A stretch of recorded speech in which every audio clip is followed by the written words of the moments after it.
हाय दर्शक बंधु समस्त को नमस्कार।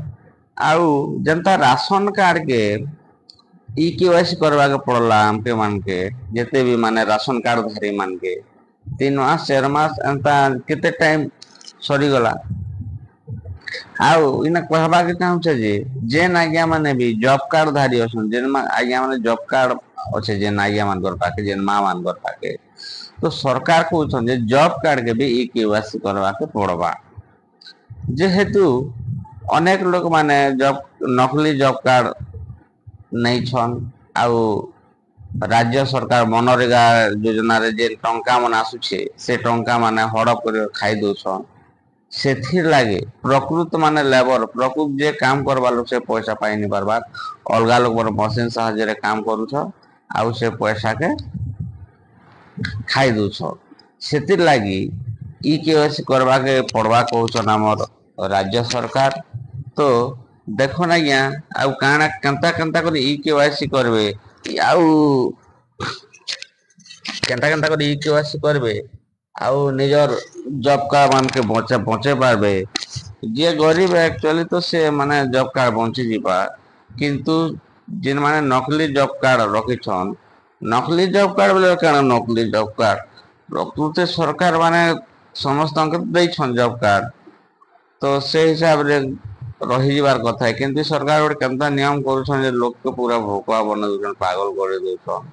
तो छाड़ सारा सरकार और नियम सरकार करूछन सेति के किछ कहि नि पारे। तो चलो देखबा केनता करे आपण माने ई केवाईसी करू सेटा आपण के जणो छे। देखो ना ये एटा कनक न्यूज रे 8:18 PM 25 जुलाई रे बाहर दिला।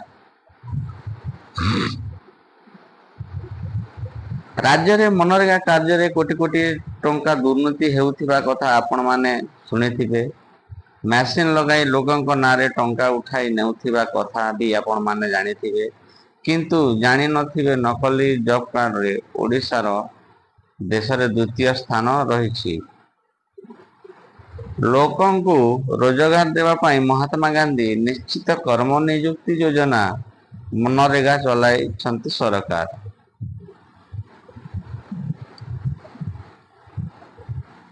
संसदर उत्तर अनुसार नकली जॉब कार्ड जरिया रे मनरेगा टंका खाई जाइछंती अधिकारी और दलाल आउ नकली जॉब कार्ड तालिका रे ओडिशा द्वितीय स्थान रे रहिछि। केवल 2024-25 रे 7556 जन चिन्हट होइछंती। वर्तमान राज्य रे 66 लाख जॉब कार्ड धारी थिबा बेले मात्र 43 लाख सक्रिय कार्ड रही। नकली जॉब कार्ड जना पड़िबा परे ग्राउंड जीरो रु तथ्य संग्रह करछंती कनक न्यूज। चिन्हट होइतिबा संख्या ठारू नकली संख्या ढेर अधिक बोली अभियोग होइछि।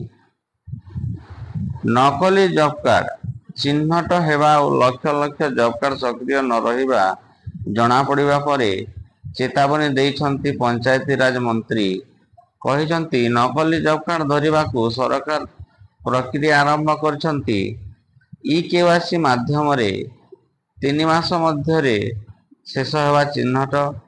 जो माने ई केवाईसी न करिवे सेमानक कार्ड कटिबा मंत्री को बयान परे घेरिछंती विरोधी। तेबे नकली जॉब कार्ड दैथिबा अधिकारी को सरकार केबे धरिवे ता ऊपर नजर।